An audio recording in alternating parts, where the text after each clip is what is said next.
You have a 3D printer and you're tired of printer poo piling up everywhere.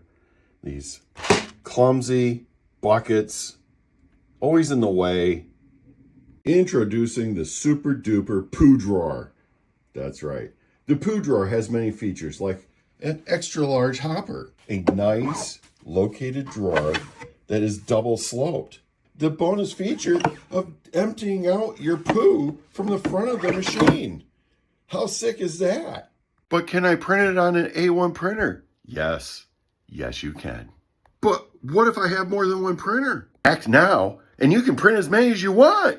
You can print 2. Guess what? You can print 3. What do I have to do to find this? You can find the Super Duper A1 Poo Drawer on MakerWorld.com. And it's under my account, Tooling_Lee.